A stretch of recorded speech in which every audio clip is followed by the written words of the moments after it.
Good evening, welcome to my laboratory. There's my little magnet spinner, and right now I have the thing being driven by the function generator directly, but it's being fed through a 1 ohm resistor, and then I'm looking at the voltage drop across that 1 ohm resistor to get an idea of the current input to the thing. And it's under stroboscopic illumination right now, which is why it looks like it's moving so slowly. Let me get that a little bit frozen there. And the stroboscope is showing that it is spinning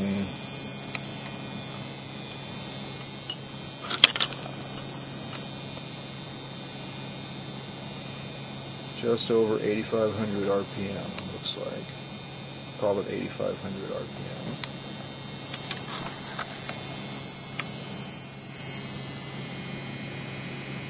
And the function generator is set to give it approximately 1350, or rather 135 hertz, which comes out to something close to 8,500 RPM.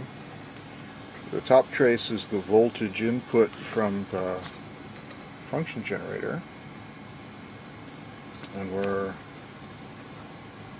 that's where the baseline is, so that's a nice sine wave, and we're looking at that at 10 volts per division, so that's a 20 volt peak-to-peak sine wave. The bottom trace is the voltage drop across that 1 ohm inline resistor. That's where its baseline is.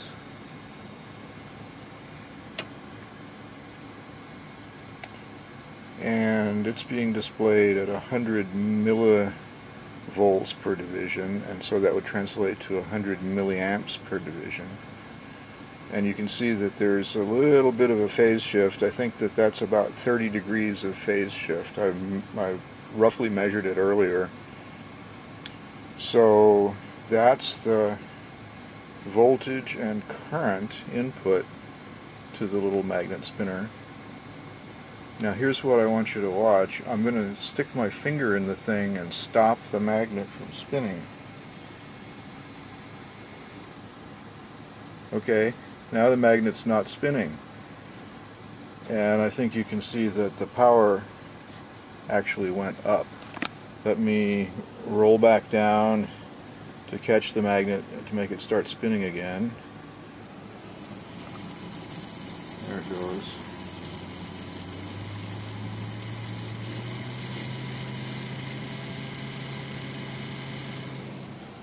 Get it back up to that 1350 point.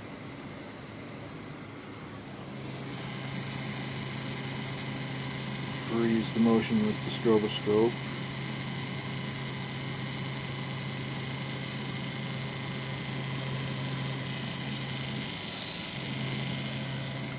And that's only about 8,400 RPM now.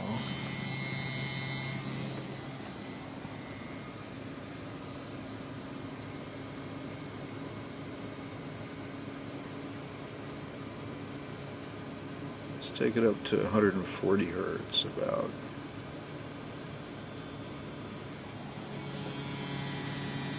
And freeze the motion with the stroboscope.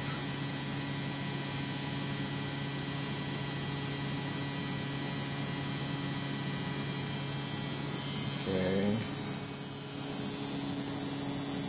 Let's see.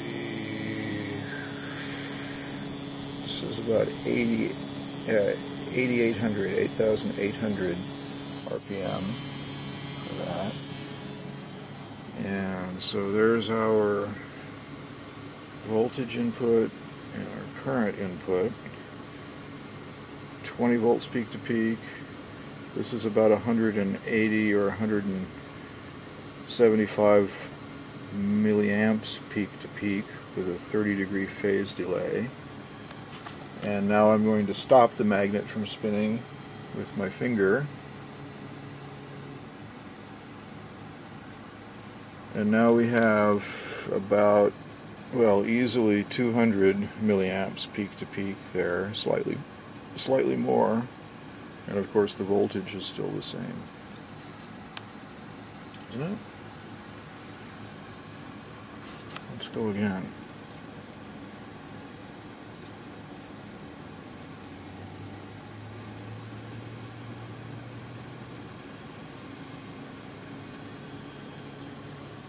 Okay, 140 hertz. Magnet is about 87 or 8800 RPM. Carefully noting the voltage and the current. And I will stop the magnet from spinning. Okay, I'm going to say that the system is using more power when the magnet is not spinning than it is when the magnet is spinning. Now, you can draw your own conclusions from that. Some people might conclude that that means that the magnet is not only spinning for free, but is actually reducing the power input to the system by spinning. That's what some people might conclude. Thank you for watching.